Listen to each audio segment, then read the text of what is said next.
Ezra Pound's poem "In a Station of the Metro" is a haiku.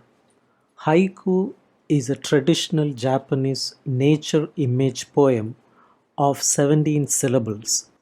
Pound's haiku has 19 syllables, 12 in the first line and 7 in the last. The haiku, as Pound uses the form, sets a typically modernist image of the city in relationship to an image from nature. Let's see the summary of the poem. The apparition of these faces in the crowd, petals on a wet black bough. In such a compressed poem as this haiku, it may be useful to refer to the title itself almost as a line in the poem. On a very literal level, it is clear that Pound is placing the event that the context of the Paris metro or train system.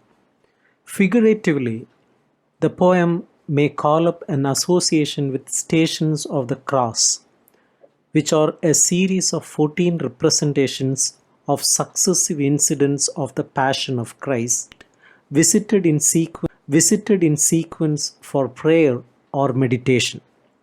This association establishes the state of mind necessary for concentration on the compressed image presented by the poet in this haiku.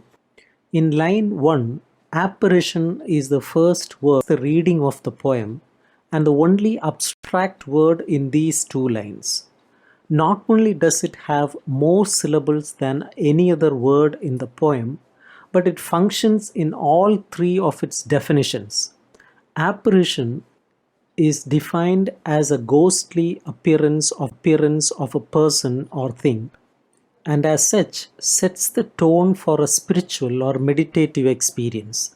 The second meaning of the word is something making a remarkable or incongruous appearance, and it certainly is incongruous to find a nature image. It is equally incongruous to find there the kind of aesthetic or spiritual experience that the poem explores.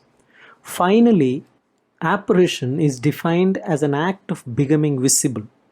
In fact, the poem itself renders the poet's image-centered meditation visible on the page for the reader.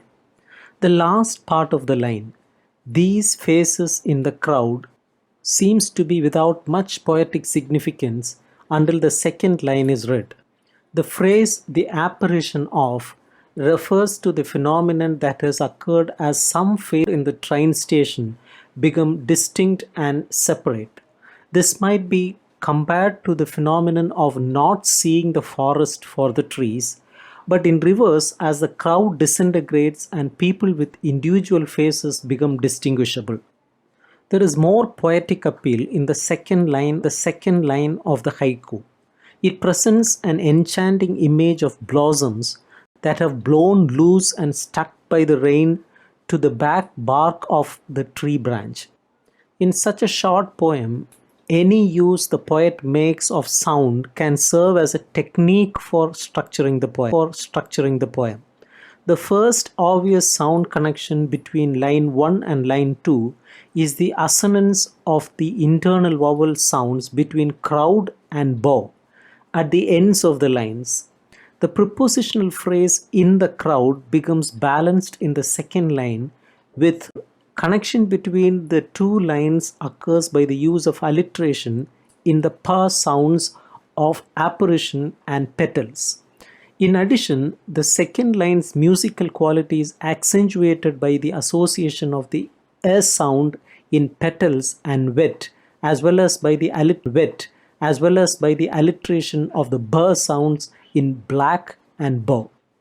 While it is necessary to use the first line of the haiku to discover the implied grammatical structure of the second line, it is also critical to further explore the image of the first line to inform that of the sense of what is presented in the first line. A busy train station, a crowd of people moving onto the train, and a crowd of people moving off the train, a rush of movement and energy. Certain faces become visible in the crowd. This in the crowd. This literal analysis of the first line leads to a similar examination of the second.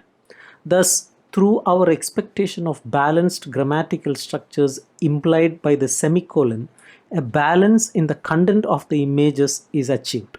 This means it is necessary to consider came to be there.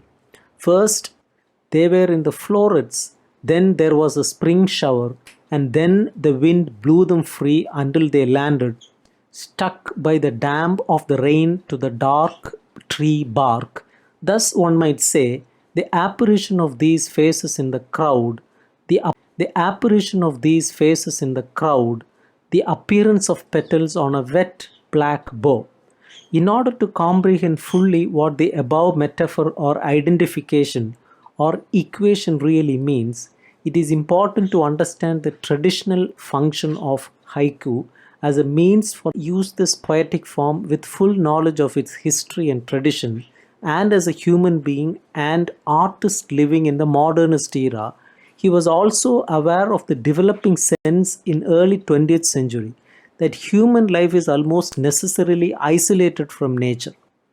Because of this, it might seem that the equation in his haiku of a typically lovely and poetic nature image with such an image of human life in the modernist era as a train station in a busy metropolitan city is interesting merely because it is incongruous.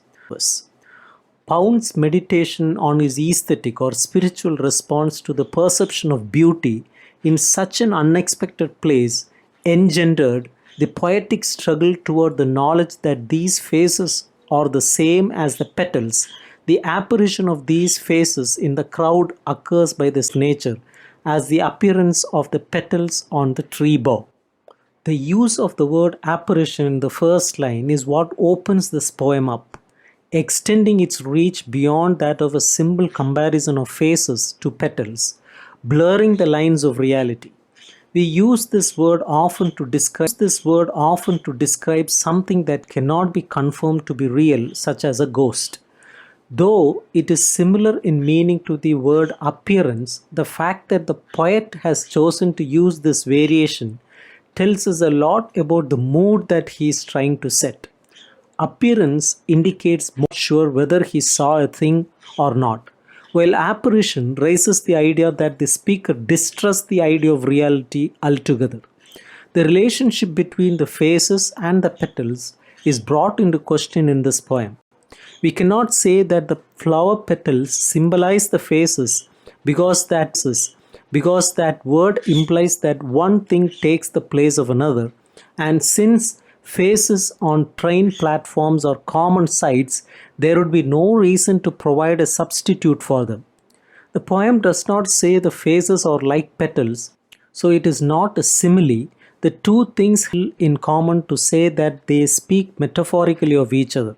It seems almost foolish to mention it, but Pound of course did not mean this poem to be taken literally, as if the speaker had hallucinated flower petals while looking at people. Throughout his life, Pound was concerned with the way that things represent other things and the meaning that is derived from putting them together. If the word apparition makes us uncertain about his idea of how the faces and the petals fit together, that is because any two things create a new reality when they are united. The urban experience, such as the rush of people stepping off a train, is like a natural occurrence, is a way of telling the reader that the industrialized world is not entirely separated from the natural world. We can feel comforted by the positive association of faces with flower petals, which are usually used to represent nature's most beautiful creations. That comfort is short-lived when we realize that the petals are connected to something as heavy and ugly as a wet black bough. What the poem leaves unstated is exactly which part of man's world is like the bow. It can only be the setting, the metro station. We are led to see the experience of riding the train as somehow being a wet experience. Commuting on crowded subway, trains can certainly soak one with the oppressive need to follow particular social behaviors, and weigh on much as water weighs down wood. Being an anonymous part of a dense crowd is a very dark existence, so the blackness of the wood is appropriate. Pound touches upon the feelings in this poem that seem to be unique to the harshness of modern life, and he tells us that even the most human activities are part of nature taking its course. By being so abrupt in shifting from the first image to the second, Pound is letting the reader experience the realization that these people are like flowers in the way that he experienced it. This immediate connection between two things that seem is a good imitation of how the preconscious mind works if one takes the time to think about it. The people at the train station actually have little or nothing to do with the flower petals. We can analyze their relationship after the fact and come up with a dozen things that the two have in common. But upon first experiencing the poem, it is over with too quickly for analysis.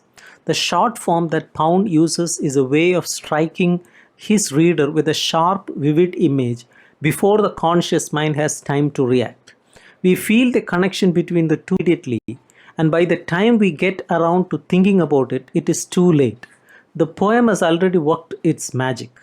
To many readers who are used to poems that inspire ideas, this poem often seems to be incomplete, as Japanese haiku often does. The strangeness does not come entirely from the poem's brief length, rather it is the lack of ideas that makes it seem as if the poet has not fulfilled his duty. Pound purposely frustrates readers who are looking to the poem for something to think about, but he succeeds in getting readers to feel something that goes beyond thought.